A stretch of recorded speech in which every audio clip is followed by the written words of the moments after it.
Welcome, everyone. This is the start of our 2025 goal setting series. It is early January here. We are all being very introspective of how last year went, if we want to change things going into the new year. And this will be a great time just to set some good goals. And what I think more accurately try to assess with our clients is like what their annual plan looks like. So this will kind of be a continuation of the videos we made in 2024.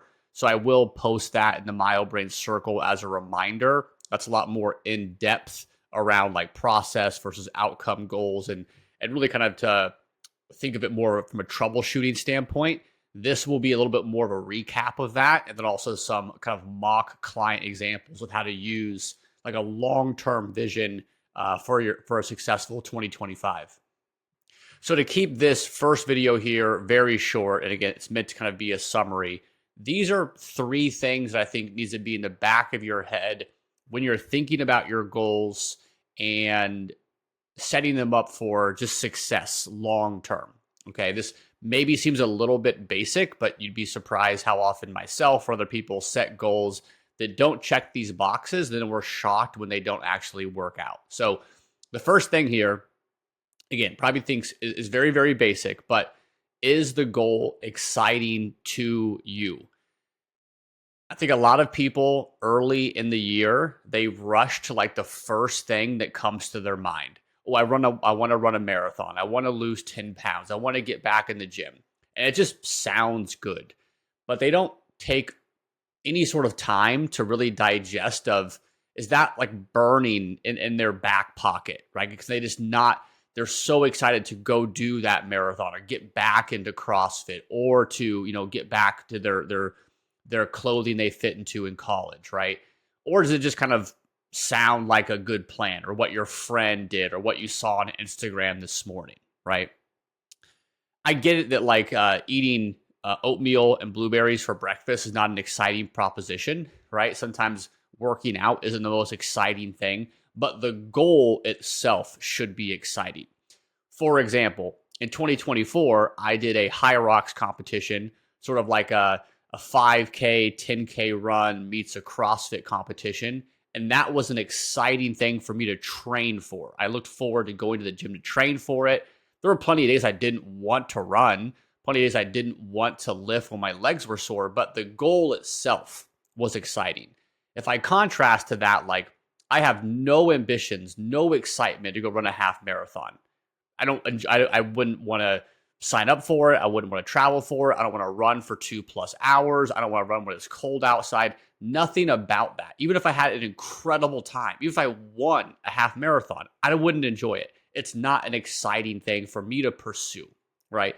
So that has to be the base, because ultimately, if you're not excited for the goal, it's going to be, number one, really hard to reach it. And then let's say even if you do reach it, you realize, oh man, that really wasn't what I was wanting, right? So again, if you thought your goal was to go back to CrossFit classes 4 days a week and it's mid-April and you're doing it, you're like, this isn't really what I wanted. Well, you reached your goal, I guess, but it really wasn't something that excited you in the first place, right? So that's critical to spend more time. Again, don't be in a rush. Today is January 8th to really think about what would be an exciting proposition for you long term in 2025. Okay. Number two here, does this now exciting goal, hopefully, fit within your lifestyle? This is another way of saying, is it sustainable within the context of your year? So a good example of that, again, to give another selfish example for myself, we're having our first kid in a couple of days here in mid-January. I'm not going to set a goal that's really aggressive and advantageous for April of this year. It doesn't fit my lifestyle. If I really wanted it, let's say I did my Dallas High Rocks in November. Let's say I won it and World Championships was in April. I wouldn't do it, right? Because it doesn't go with my lifestyle, right? I would have just a huge headache trying to manage training and the new baby and my sacrificing certain things. It'd just be a huge headache. It wouldn't be even if I accomplished the goal, it wouldn't be really an enjoyable process. And more than likely, it would be sort of just two things crashing ahead of each other, right? So your goal has to be exciting, but also, I don't want to say the word realistic, right? But it needs to feel sustainable. Does it fit with your lifestyle? And just be objective with yourself. There are some points of your lifestyle, like being on social media till 11 o'clock at night, that you don't need to do, or watching a whole bunch of Netflix, or watching 7 hours of football on Sunday, that can go, right? That you can sacrifice for more workouts, for more meal prep, for just a more serious approach to reach your goal, right? But there are other aspects of, maybe you're in med school, maybe you just had a kid, maybe you are traveling a lot for work this year, right? There are certain things that just are going to take priority over health and fitness sometimes. That doesn't mean you can't have any goal, but that means you need to taper it to that. You need to taper it to, what can I actually give based upon 100%.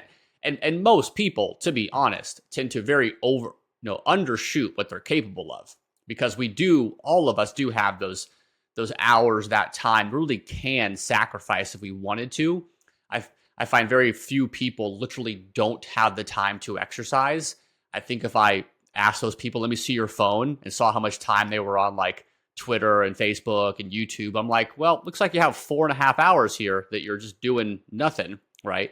But there are other things, right? There's a real life aspect to more hours worked, more travel hours for work, children, family, if you're taking care of your family. There are other things that really can be a priority. Just make sure you provide context to that, of really how serious you can push those goals.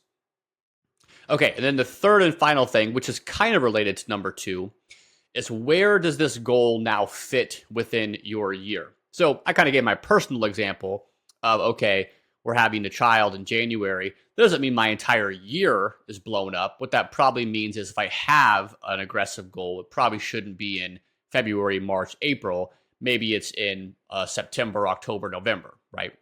When I have a lot more time to recover from that and to find my own routines and not put so much pressure on myself. So you definitely have to understand your own lifestyle for that, of what sort of events you have. I think number 3 here too can also come from more of an excitement, because now with number 3, you can think of, how can I make this goal timely? And we'll go over this with a lot of detail in part 2 and part 3, where we do a case study of a couple of individuals. So what I mean by fit in your year, if you have any event that you can anchor. So are you getting married? Are you going on a vacation? You have a big birthday coming up, an anniversary, a competition you could sign up for, a 5K, a CrossFit, a High Rocks, a powerlifting meet, whatever, right? Even if it's not, your goal is to show up and win the thing, or to train 20 hours a week for it. Simply having something that is now an exciting goal for you, is sustainable within the context of the time, and that is on your calendar. Like, I'm turning 40 on June 1st, right? And that deadline is there. You're not turning 40 a week before or a week after. It is June 1st. That now creates a great sense of urgency, which also, in some ways, to be honest, does make it more exciting. It's more purposeful to lose 20 pounds before my 40th birthday, as opposed to lose 20 pounds in 2025, or just to lose weight. Very, very general, right? You can just, hopefully I'm not like influencing you, but you can almost can feel the excitement of that. Hopefully, lose 20 pounds before I'm 40 versus I want to lose weight. It's almost just an inherent in the way that you would say it, that it's a more exciting proposition. It's more of a real challenge that you can tactily feel if you're making progress and troubleshooting along the way, right? So again, I don't want to hint that you can't have even an aggressive goal in the context of your year, but it needs to be accurately placed there to give yourself the best chance possible to achieve that. And also, so you're not just a stressed out monkey trying to achieve it as well. Okay, so that leads me to the end here. So you could imagine a perfect goal is something that feels exciting most of the time. It feels sustainable with your lifestyle, just day to day, week to week. You don't feel like you're about just to break. Even if you're making progress, like, okay, I can do this again next week and again the next week. And number 3, it has a specific date on the calendar of when it's going to be accomplished by. And again, that can be manufactured or that can be something, a real competition or date as well. So that's it for video 1 of goal setting best practices here in 2025. And please stay tuned for number 2 and number 3 will be directly posted with this. We'll talk about applying these principles to a couple of mock clients.